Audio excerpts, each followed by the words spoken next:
Will the Cleveland Browns offensive line finally stay healthy this year? I hope so, but I certainly wouldn't bet on it.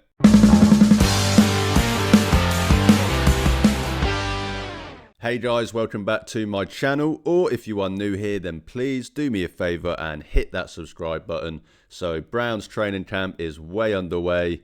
I hope everyone is enjoying it as much as I am, enjoying the social media, everything that goes around Browns training camp every year, being involved as a Cleveland Browns fan. It certainly is a blast, whether you're, screaming at the team in anger or just excited to the season to get going. It's always fun at this time of the year to be a Browns fan. But continuing my position group previews and doing the offensive line today, a position group that has been absolutely devastated with injuries and inconsistent play the last couple of seasons. It's been one of the biggest reasons why this offensive line has struggled as much as it has. Obviously pair that with terrible quarterback play as well. But the offensive line certainly hasn't helped. And when you have terrible quarterback play, the one thing that can slightly negate that and help you a bit is your run game. Something that the Browns were able to kind of rely on under this kind of regime and under Stefanski, but the last 2 years have not. Which is just, combine that with the bad quarterback play is why they've been so bad. And as I said, a big part of that has been this offensive line and its inability to stay healthy and play consistent, play good football consistently. The Browns have made a few moves this year. It's still the same guys in terms of the starters. It's still, the guys that everyone is familiar with, but they've made a few moves and, in terms of the depth and those rotational pieces. Obviously bringing in Tevin Jenkins, who in my opinion is, was a starter level free agent, someone that I kind of marked as, if Joel Bitonio was to retire, Tevin Jenkins was someone that I had as they could bring in as that potential replacement. So to obviously Joel to not retire, which I suppose I probably should have started with, because that's arguably the best news that we got all year for this offensive line was Joel not retiring, coming back for one more year. But even with that being said, to get Tevin Jenkins, someone that I kind of nailed as someone to bring in as his replacement. You can get him as a rotational piece, and he's only on a 1 year deal. But if it does work out, and he shows signs, then he can come in next year. Maybe if Joel retires after this season, and he can be the replacement then. But bringing in Tevin Jenkins and then as well signing Cornelius Lucas to a 2 year deal. He's a bit on the older side, but this is a guy that grades out really well, both as a pass blocker and a run blocker. He's a swing tackle, and the Browns have had obviously James Hudson the last few years, who signed a pretty sizable contract with the Giants this offseason. And in my opinion, obviously he's older, but Cornelius Lucas is an improvement on a James Hudson, someone that can play right tackle or left tackle. Has starter experience, has started over 50 games in the NFL as a rotational tackle, as that swing tackle, I think is a really good option. So I liked the pieces they brought in this year.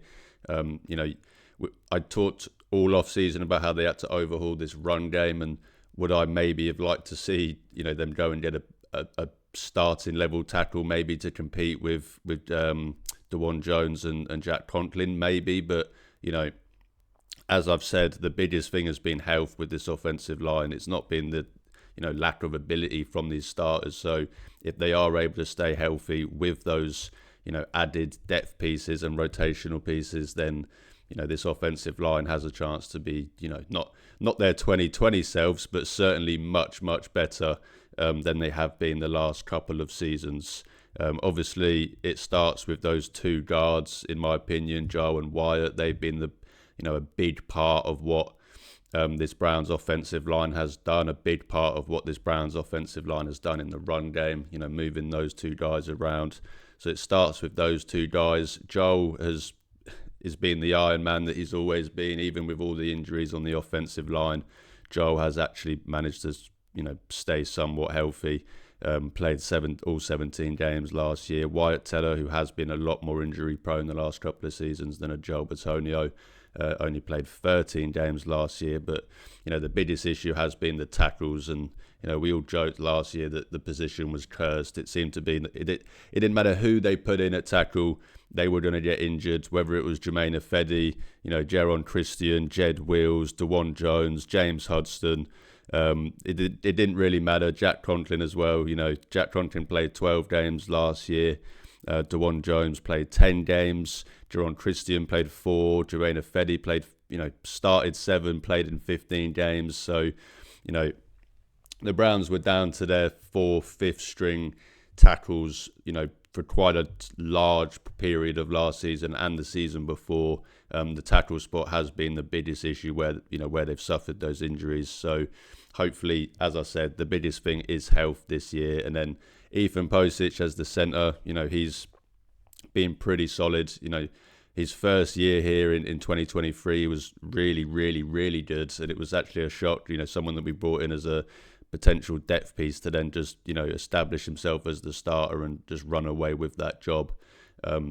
Wasn't as good last year, but was solid, stayed relatively injury-free, played 16 games. So Ethan Posich is a, solid option at centre. It's not something that is amazing. It's not, it's not a Kelsey, but, it's more than solid enough for that centre position. And then obviously a Luke Weipler behind him. But, Luke Weipler, someone that played guard a bit last year, so maybe we see him, make the roster as a guard. You never know. And then that kind of asks the question of, obviously, their draft pick from 2024, was it? Is that how 2024? Yeah, 2024 in Zach Zinter, someone that, they had high hopes for when they drafted, had a bit of, up and downs due to some injuries, some inconsistencies, but, hasn't really showed you that much, and someone that could now be in a bit of a competition here with, as I said, if Luke Weipler is,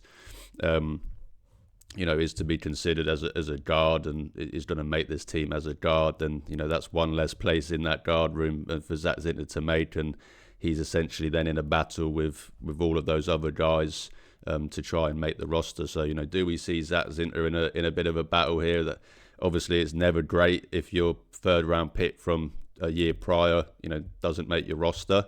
That's never great to see. But if it's because one of the other guys, steps in and proves that they're better, then obviously you can't really complain, and you can't really, you're not going to just keep him just because he was your 3rd round pick. So obviously see what happens with those position battles. But for me, if I was going to call the starters and who's going to make the roster right now, do they go 9 offensive linemen or 10? I think that's the first question you should ask.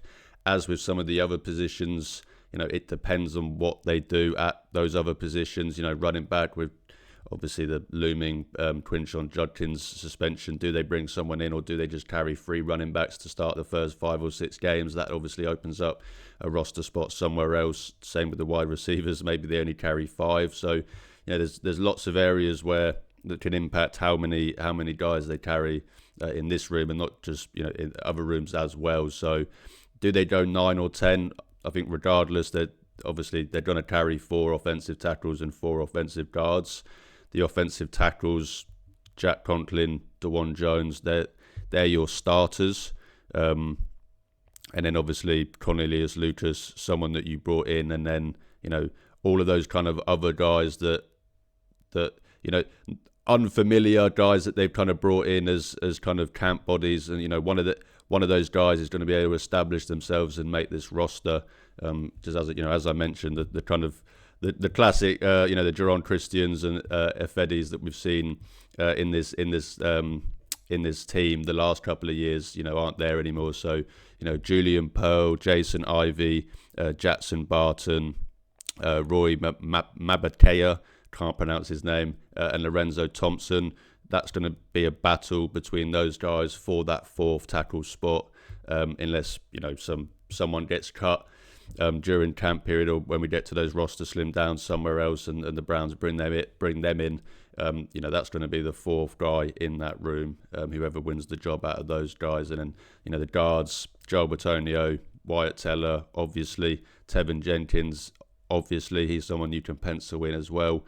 And then, as I mentioned earlier, Zach Zinter's in a battle. Essentially, he has to prove himself amongst Brady Latham, Javion Cohen, who's had starting experience in this team the last couple of years. So his spot isn't guaranteed, which you might think it would be. Obviously, being a third round pick as recently as 2024, he could get himself in a battle, and then if they, Luke Weipler, if he makes the roster as a guard, and as I mentioned, if they only carry 9 offensive linemen and that's only one centre and Ethan Posich, then maybe Luke Weipler makes the roster as a guard instead.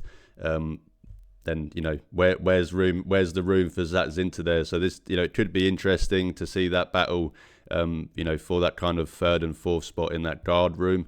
And obviously whether or not they carry 9 or 10 offensive linemen, and I think that will be impacted by that kind of guard battle, because if Zach Zinter and Luke Weipler both show that they're too good to not make this roster, then you probably just roster Luke Weipler as a centre and Zach Zinter as a guard and carry 10. So interested to see how that obviously ends up playing out. But overall, what should we actually expect from this offensive line this year? As I said, first and foremost, health is the key thing. We have to have a healthy offensive line this year to see improvements out of this offensive line, and for this offense to look like an NFL offense, something that we haven't really seen the last couple of years. We talked all off season about how they're going to go back to what they like to do under Kevin Stefanski, more of a West Coast scheme, more of a zone blocking scheme in the run game. So with all of those kind of things considered, that is putting obviously an emphasis on this offensive line. So health is the key factor. Obviously, if we get the injuries that we've had the last couple of years on this offensive line, then more likely than not, all of that's going to fall apart. The run game is going to look terrible as it has the last couple of years. The passing game is going to obviously look as terrible as well, and that will obviously have depending on the quarterbacks as well. So it all starts with this offensive line. It all starts up front in the trenches on offense. If your offensive line can't block, then it's very, very hard. It's incredibly and nearly impossible if you don't have someone like a Patrick Mahomes, Lamar Jackson, or Joe Burrow. If your offensive line is bad and you don't have a superstar at quarterback, then it's very, very hard to be productive on offense. So it all starts with health, and then. But if we can see more health out of this team, and I'm not saying that it's the NFL, of course, 1 or 2 guys are going to get injured at one point. But let's not have all 4 of the tackles that made the initial 53 be on the injured reserve, and the kind of the stuff that we've seen the last few years. If all those guys can stay healthy, maybe a couple of injuries, maybe Cornelius Lucas has to start a couple of games, maybe a Tevin Jenkins or a Zach Zinter has to start a few games at guard.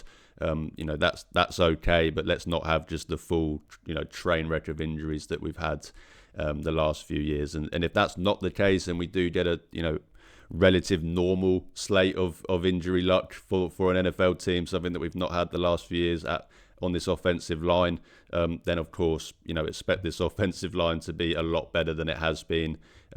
These guys are, especially those starters, Jack Conklin, Wyatt Teller, Joel Bitonio, even a DeJuan Jones now, Ethan Posich, those guys have played a lot of football games with each other. So, stay healthy, and I expect this offensive line to be a lot better. I expect them to, help out this run game a lot more. Voice just cracked terribly there. Expect them to help out this run game even more. We're going to have to rely on them, especially the first 5 or 6 weeks, with Quinton Judkins more than likely being suspended. So, we're not quite going to have our full arsenal of running backs out there. Let's hope that this offensive line can block well and kind of give those guys time to hit those lanes and hit those gaps, and someone like a Jerome Ford and a Dylan Sampson are going to benefit obviously from better offensive line players, guys that aren't are kind of those more change of pace backs compared to a Quinton Judkins, who's if even if the guy's not blocked, he'll just run through him anyway. Well, he'll try, but this offensive line is, of course, on their last legs in terms of, as the current construction of this offensive line. Joel nearly retired this year. Wyatt's not getting any younger. Jack Conklin's not getting any younger. So, this is probably the last year we are going to see, this unit as it is now with those kind of main guys. So, it's kind of about what we see from those younger guys going forward. DeJuan Jones, he is the key piece on this offensive line going forward for me. Credit to him for cutting that weight down. He looks like he's in incredible shape. So if he can keep that up, stay healthy, I think I've said on this channel before, he's got all the talent to be a starting tackle in the NFL and a good one. So if he can keep that weight down, stay in shape as he is, he is the key piece moving forward on this offensive line. Tevin Jenkins, as I mentioned, he's only on a 1-year deal, but that's a kind of 1-year prove-it deal. If he can come in and prove that he can be a starting, level guard, then, he'll probably get another contract and be in the long-term plans. And then obviously the other young guys that I mentioned, Luke Whiteblood, Zach Zinter, can they establish themselves as starters on this offensive line going forward? So it is going to be interesting to see in the next few years, what happens with this offensive line. But, there are pieces there.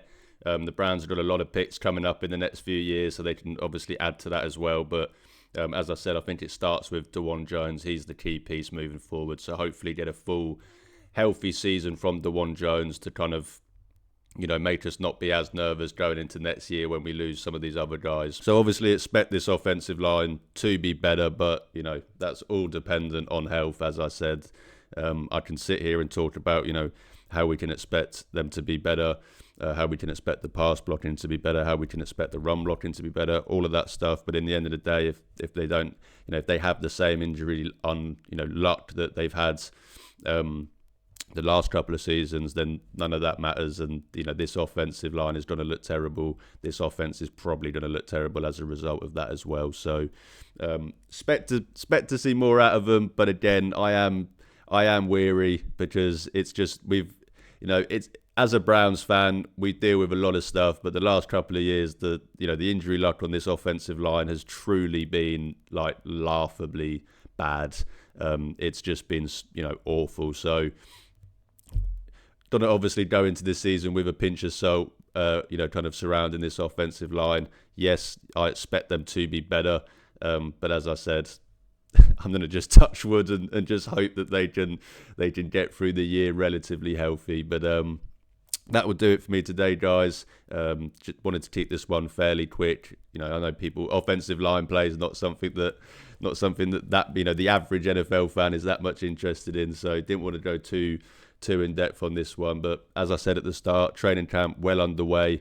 We got pads on as of today, as this video will be released. So we're gonna be able to see more from these guys, more from this offensive line now the pads are on, and more from the defensive line as well. It's kind of hard to judge these guys, those positions, when they're not wearing pads and they're kind of just doing 7v7 drills.